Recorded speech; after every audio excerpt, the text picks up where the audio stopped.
Hey guys, welcome back to my channel, and today I am going to be giving you a look into what I read for January 2021. I did have a TBR pile that I put together, and I only ended up reading one that was on that list, I believe. The rest of it was for either my one book club that I did, or I read one at my store, and then also I received my Once Upon a Book Club box. I'm really proud of what I read though. I did read 7 books last month, which is amazing. Like, I was really happy with that. I'm pretty much on track with my goal right now, which is insane. I don't know, I've just been in a really good place with reading lately, and I love it that I feel like I want to read more and do more. So I'm hoping that's going to continue through the rest of the year. And I'm hoping I read as much as I did last month. Anyway, let's go ahead and get started, and let me tell you guys the books that I read and what I thought of them. The first one that I read was from my Christmas box that I got, and that is In a Holidays by Christina Lauren. If you're not familiar with Christina Lauren, they are an author duo who write a lot of romance novels, and this is actually their first holiday-themed romance, which was a lot of fun for me. I've never read any of their work until this book, and I have to say I'm definitely excited to read more. I really loved the writing style. This follows a woman who pretty much spends Christmas with her family as well as a bunch of friends that kind of become like her extended family. Every year they go to this cabin in Utah, I believe, and they just kind of spend a week together doing holiday things. They have different activities that they do. And she is actually in love with one of the boys that has been doing this Christmas celebration with her family since forever. They're on their way back home. She ends up getting into a car accident, and it brings her back to the very first day when they were getting to go to the cabin. I describe it, it's like Groundhog Day, where she's trying to make things right, but then also a romance blooms out of that. I thought it was really good for a holiday novel. It had the holidays in there, but it wasn't like too focused on the holidays, because I feel like sometimes with Christmas books, sometimes there's a lot of emphasis on the Christmas and not the storyline per se. So this one I felt like you had the storyline, it explained a lot of the characters and their relationships together really well, that it made sense. I loved how from the very first chapter I was hooked in. Like, I wanted to be a part of this family. I wanted to see what antics were going to happen, and I really did love the romance, how that ended, and I feel like it was just really cute, like, and I was rooting for it the whole time. If you're looking for like a nice little winter read, even though the holidays are over, this is definitely perfect. I mean, I'm looking forward to reading this again next year, and out of all the Christmas books I read, this was really the only one that I really liked, which was really sad. The next books that I read, they're part of a series, but the other two that follow, they're only mentioned slightly, so technically I didn't have to read them, but I did. The series that I read was actually for my novel watching crew book club. The series that we read, I consider it the Howl's Moving Castle series. So that series consists of Howl's Moving Castle, Castle in the Air, and then House of Many Ways, and these are all by Diana Wynne Jones. If you're not familiar with Howl's Moving Castle, it actually is a really popular Studio Ghibli film, and it follows a girl named Sophie who ends up going to this wizard Howl's house after she is turned into an old woman, and there's a whole bunch of adventures that go with it. There's also the witch that they are trying to find to turn Sophie back into a normal girl. I don't know how to explain this series. I believe the first book was written in the 80s, so the writing was a little different. It was a little hard for me to get into at some parts, but I am glad I did stick it out because I got to enjoy the movie more. That was the first time I actually watched the movie, and I think I really liked the movie better than the book. I just felt like it made more sense. There was actually a storyline. I think what frustrated me the most is in that book, there was a lot of combination of fantastical elements and reality to it, but it didn't make sense. For example, there is a scene where I believe it's Hal's mom or sister is talking to him and saying how he should have gone to college, and he was saying about having a car, but in the world you kind of assume it's fantasy, so you're not really using, there wasn't any talk about college, they were using horse-drawn carriages, so I don't know, I didn't understand it that much. After Howl's, you go into Castle in the Air, which follows a young boy who is pretty much like a merchant in this market.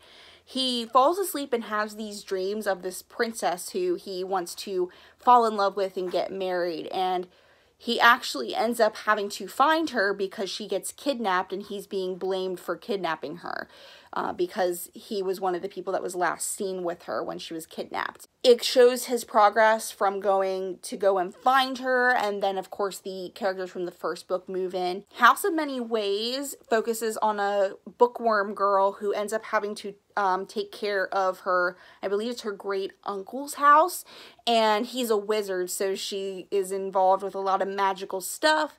Along the way, there's a boy that comes and is there to be taught by the wizard. With these two, I really didn't care for Castle in the Air. I don't know, there was something about it that I really didn't like. But I really did enjoy House of Many Ways. House of Many Ways was a little bit more written modernly. I believe 2008 was when that one was written.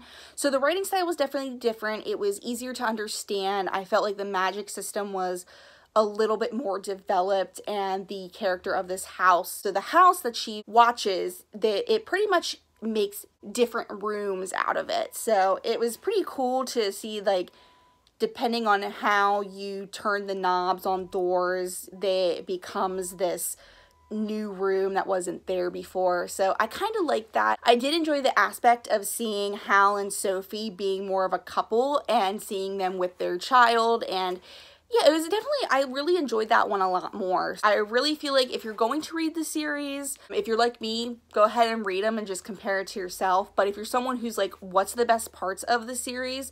I would definitely say just go to Howl's and then just move into House of Many Ways. Next, I actually read a book that was in our humor section at my store, and it is called Artifacts of a 90s Kid by Elena Hitchell. This is actually a humor book of a woman who actually, she runs a blog, I believe, and in that blog, she puts up her diary entries from when she was a teenager. Especially with her being in the 90s, there's a lot of nostalgia with different items and things that kids did for fun in the 90s, but she published a book where she kind of talks about stuff that she did in the 90s. Like, there's a section where she writes, she shows diary entries about her friendships and kind of the stuff you used to worry about when you were younger. There's also a section where she kind of shows you some of the stuff that she collected from the 90s that she still has from when she was younger. So it was definitely a really quick read to get through.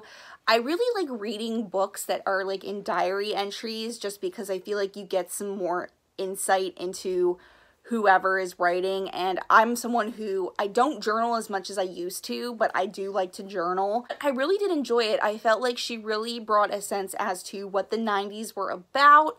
I really felt like I saw myself in her with some of the situations that she went through, especially with the boys section that she had, because she writes about her crushes that she had, and it was just a nice, like, little nostalgia lane, especially on a non-busy day I had at my store. So it's a nice read, and I definitely recommend if you're looking for something fun like that, that you're just going to read in one sitting, that is definitely a good book to pick up and do that.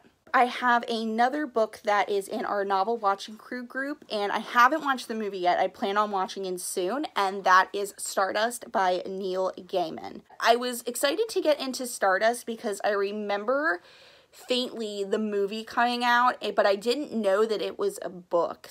I do recognize a lot of Neil Gaiman's work. I've seen like Coraline, I know that story, so I was very familiar with it. And I was really hoping I would like this one more than Hal's, and I'm really glad that I did. Stardust follows a boy named Tristan who is in love with this woman in his village, and one day they are watching shooting stars and a star falls down to Earth. He says that he will get her this star to show that he loves her, And she pretty much says, okay, you're on, go get me this star and I will let you do what you want. Like, so if he wants a kiss or if he wants to get married, goes on this adventure to get the star, who actually turns into a real life person. And there's a lot of other magical elements that are in it, but it's a fun adventure fantasy, I would put it. Honestly, this one was a surprise for me. I really enjoyed the story. I loved seeing the different character aspects. You get to see some of the past, and then you also get to see some of the future years, and I don't know, it was a lot of fun. I loved the writing. I loved how I was so caught up in the adventure. I haven't really seen anything about how the movie is compared to the book, so I'm hoping that I'm gonna really enjoy it just for what it is. And I definitely really loved the premise of, you know, a star being an actual person. I think that was the one that took me the most surprise out of all the ones, because I didn't really think I was going to enjoy it as much as I did.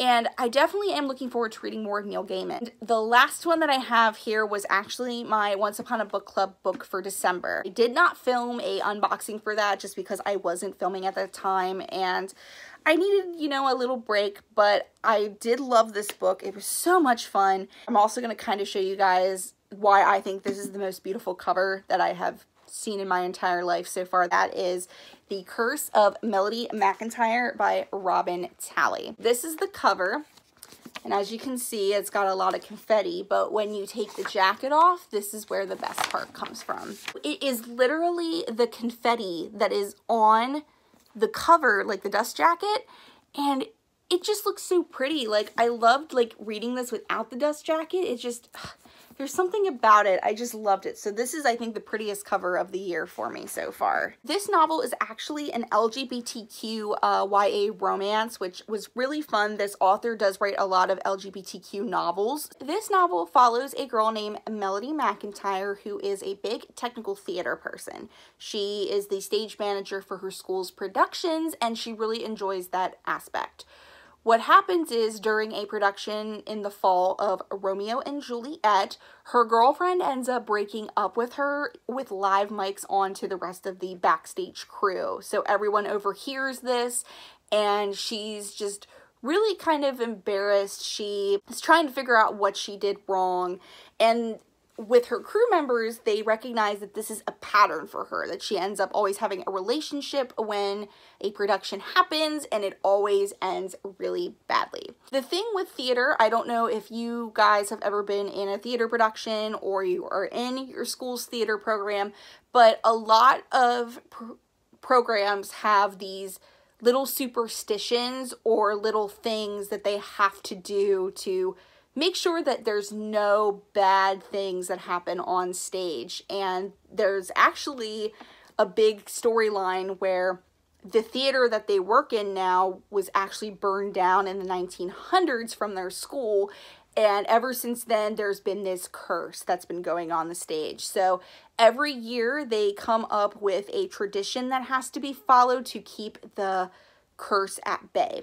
And her crew members decide to come up with the idea that she is not allowed to fall in love with anyone during the production of Les Mis. That ends up taking a turn when Odile Rose, who is actually one of the youngest Hollywood stars at that moment, she ends up auditioning for Les Mis, and a relationship develops between her and Mel.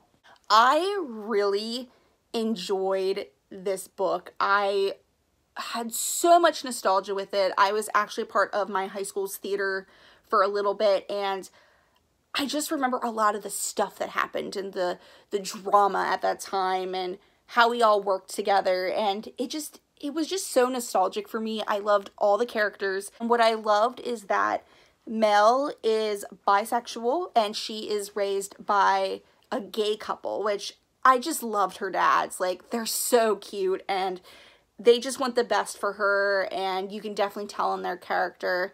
And I did love that, like, Mel is, like, out and proud and she doesn't care. And I also love the fact that it wasn't a big topic between everyone in the story, too. Like, it's just there, like, oh, yeah, she's bi. Like, who cares? I did love adding a young Hollywood star in it with Odile, because you kind of got to see who she is and what she's like. I felt that was really awesome to have. I just really loved having it set on the backdrop of one of the biggest musicals of all time. Les Mis is actually one of my favorites, and it really only became a favorite because I actually read the book, which I think is over here somewhere. Yeah, like I have the big honking, like unabridged version of Les Mis by Victor Hugo in there. What I love too is that she actually has read the whole book, and I just love that. I just really connected to her. I loved how the story was written, the characters. I just loved everything about this. It just reminded me of being back in high school when I was in theater productions and being in the drama club and all that other stuff. And I just think it's really cool how a lot of theater traditions were tied into this, especially with like traditions and curses and stuff you can and can't not say to people during a theater production. Definitely Once Upon a Book Club hit it out of the park again with their selection. I was really excited that this was like the last book to finish off 2020. The other thing I should mention with this book is it's actually written in the year 2020 because this was supposed to be released a little earlier, I believe she said, but she did not expect that there was going to be a pandemic. So it's very weird reading like May 2020, there's a screening production. Like, I just thought that was I really like the idea that she still kept it to the year that she was setting it at, and that it just kind of took me away and just, I wasn't thinking about then. I was just kind of thinking about what I went through. I really recommend this. So if you're looking for a great YA romance, if you're looking for a good one that has LGBTQ representation in it, I would say definitely go with this one. Even if you're someone who you don't know that much about theater, but you're curious to see what it's like, I definitely think this is a good read. There you have it. There is my January 2021 reads. I really hope you like this video. It makes any sense. I just find it hard sometimes to explain books. So I hope you kind of get the gist of what I was talking about. I hope you guys check out some of these titles if you haven't yet. I'm really looking forward to what's going on with my reading lists. I did just get my 2021 Once Upon a Book Club January back, so woo, and I started reading that book. So I did film a video of my unboxing, but I'm going to put that together as well as with my review and gift reveal. So you guys have that to look forward to if it hasn't come out yet already. I will see you guys in the next one, and I hope you guys have fun reading any of these books, and just let me know. So yeah, I will talk to you guys later. Bye.